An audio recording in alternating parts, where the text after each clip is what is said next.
ಗಂಗಾವತಿಯಲ್ಲಿ ಈದ್ ಮಿಲಾದ್ ಹಬ್ಬದ ಸಂದರ್ಭದಲ್ಲಿ ಮಾತನಾಡಿದ ಮಾಜಿ ಸಚಿವ ಇಕ್ಬಾಲ್ ಅನ್ಸಾರಿ, ಸಚಿವ ಶಿವರಾಜ ತಂಗಡಗಿ ವಿರುದ್ಧ ಮತ್ತೆ ಆಕ್ರೋಶ ವ್ಯಕ್ತಪಡಿಸಿದ್ದಾರೆ. ತಂಗಡಗಿಯವರು ಇತಿಮಿತಿಯಲ್ಲಿ ಯೋಚಿಸಿ ಹೆಜ್ಜೆ ಇಡಬೇಕು ಎಂದು ಹೇಳಿರುವ ಅನ್ಸಾರಿ, ಜನಾರ್ದನ ರೆಡ್ಡಿ ವಿರುದ್ಧವೂ ತೀವ್ರ ವಾಗ್ದಾಳಿ ನಡೆಸಿದ್ದಾರೆ. ಜನಾರ್ದನ ರೆಡ್ಡಿಯವರು ಚುನಾವಣೆಯಲ್ಲಿ ನೀಡಿದ ಭರವಸೆಗಳನ್ನು ಈಡೇರಿಸಿಲ್ಲ. ಕೇಂದ್ರದಲ್ಲಿ ಬಿಜೆಪಿ ಸರ್ಕಾರವಿದ್ದು ಬಡವರಿಗಾಗಿ 10,000 ಮನೆಗಳನ್ನು ನಿರ್ಮಿಸಲಿ, ಅಂಜನಾದ್ರಿ ಕ್ಷೇತ್ರವನ್ನು ಸಮಗ್ರವಾಗಿ ಅಭಿವೃದ್ಧಿಪಡಿಸಲು ಕೇಂದ್ರದಿಂದ ಅನುದಾನ ತರಲಿ ಎಂದು ಸವಾಲ್ ಹಾಕಿದ್ದಾರೆ. ಚುನಾವಣೆಯಲ್ಲಿ ಜನರಿಗೆ ಭರವಸೆ ನೀಡಿ ಗೆದ್ದ ಬಳಿಕ ಕೇವಲ ನೆಪಗಳನ್ನು ಹೇಳುತ್ತಿದ್ದಾರೆ. ಜನರನ್ನು ಮರಳು ಮಾಡುವುದನ್ನು ಬಿಟ್ಟು ಅಭಿವೃದ್ಧಿಯತ್ತ ಗಮನಹರಿಸಲಿ ಎಂದು ಇಕ್ಬಾಲ್ ಅನ್ಸಾರಿ ಟೀಕಿಸಿದ್ದಾರೆ. ಜನಾರ್ದನ ರೆಡ್ಡಿ ಅವರ ಕುರಿತು ಮುಂದಿನ ದಿನಗಳಲ್ಲಿ ಇನ್ನಷ್ಟು ಮಾತನಾಡುವುದಾಗಿ ಅನ್ಸಾರಿ ತಿಳಿಸಿದ್ದಾರೆ. ಅದು ನಾನೇ ಅಭಿವೃದ್ಧಿ ಮಾಡೋನಂತೆ ನಾನು ಹೇಳಲಿಕ್ಕೆ ಸಾಧ್ಯವಿಲ್ಲ. ಅದು ಅಲ್ಲನ ಕೃಪೆಯಾಗಿತ್ತು. ನಾನು ಆ ದೇವರು ಅವಕಾಶ ಕೊಟ್ಟಿದ್ದ, ನಮ್ಮ ಗಂಗಾವತಿ ಜನ ನನಗೆ ಆಶೀರ್ವಾದ ಮಾಡಿ ಅವಕಾಶ ಕೊಟ್ಟಿದ್ದು ಮಾಡಿದೆ.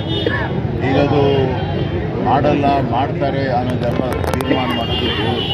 ಆದರೆ ನಾನು ಬಂದು ಗಂಗಾವತಿಯಲ್ಲೇ ನೆಲೆಸುತ್ತೇನೆ. ತಂಗಡಿಗವರು ಮತ್ತು ಜನಾರ್ದನ ರೆಡ್ಡಿ ಅವರು ನಿಮ್ಮ ಬಗ್ಗೆ ಟೀಕಾ ಮಾಡ್ತಾರೆ, ಅದರ ಬಗ್ಗೆ ಏನು ಹೇಳ್ತಾರೆ? ಈಗಾಗಲೇ ನಾನು ತಂಗಡಿಗವ್ರ ಬಗ್ಗೆ ಹೇಳಿದ್ದೀನಿ.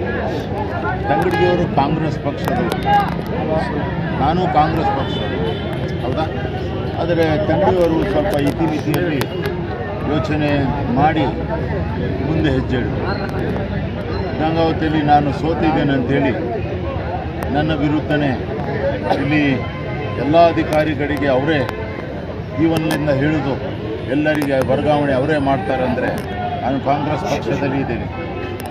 ಮಾಜಿ ಮುಖ್ಯಮಂತ್ರಿಗಳು ಮತ್ತು ಸಿದ್ದರಾಮಯ್ಯನವರು, ಈಗಿನ ಮುಖ್ಯಮಂತ್ರಿಗಳು, ಪಕ್ಷದ ಒಂದು ಕಾನೂನು ಪ್ರಕಾರ ನಾವೇನು ಅಭ್ಯರ್ಥಿಯಾಗಿರ್ತೀವಿ, ನಮ್ಮ ಕರ್ತವ್ಯ ಇರ್ತದೆ. ನಾವಿಲ್ಲಿ ಸೋತಿರ್ತೀವಿ, ಆ ಭಾಗದಲ್ಲಿ ನಮಗೆ ಬೇಕಾಗಿರ್ತಕ್ಕಂಥ ಅಧಿಕಾರಿಗಳಿಗೆ ಹಾಕಕ್ಕೆ ನಮ್ಮ ಧರ್ಮ. ಅದರ ಮುಖಾಂತರ ನಮ್ಮ ಕಾರ್ಯಕರ್ತರೇನು ಇರ್ತಾರಲ್ಲ ಅವರಿಗೆ ಉಚಿತವಾಗಿ ಕೆಲಸ ಮಾಡಿಸ್ಕೊಳ್ಳಿಕ್ಕೆ ಅಷ್ಟೇ, ದುಡ್ಡು ಗಳಿಸ್ಲಿಕ್ಕಲ್ಲ. ಆದರೆ ತಂಗಡಿಗೆಯವರು ಇದನ್ನು ಅರ್ಥ ಮಾಡ್ಕೋಬೇಕು. ಈಗ ಅವರು ಅರ್ಥ ಮಾಡ್ಕೊಂಡಿಲ್ಲ ಅಂದರೆ ಮತ್ತೆ ನಾವು ನಮ್ಮ ಮನಸ್ಸಿನ ಭಾವನೆಗಳನ್ನು ಜನಗಳ ಮುಂದೆ ವ್ಯಕ್ತಪಡಿಸ್ಬೇಕು.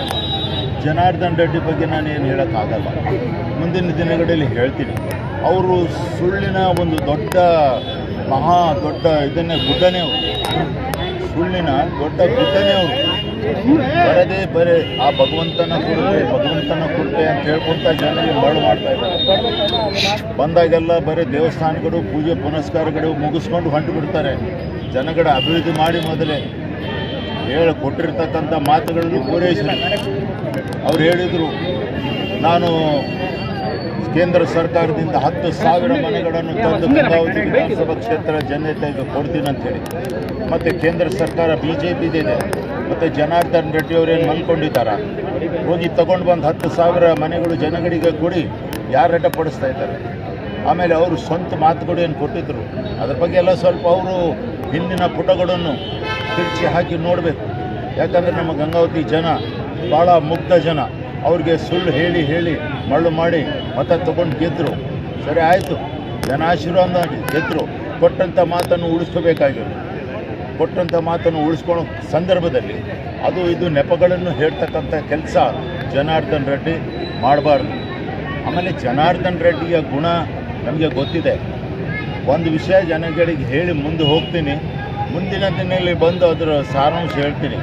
ಎನೋಬಲ್ ಇಂಡಿಯಾದ ಮುಖಾಂತರ ಸುಮಾರು 30-35 ವರ್ಷಗಳ ಹಿಂದೆ ಇಲ್ಲಿ ಸಿರಿಗೇರಿ ಟೂರಿಸ್ಟ್ ಹೋಮ್ ಮುಂದೆ ಅವರು ಆದಿತ್ಯ ಫೈನಾನ್ಸ್ ಅಂತೇಳಿ ಹೆಸರಿನಿಂದ ಒಂದು ಫೈನಾನ್ಸ್ ತೆಗೆದಿದ್ರು.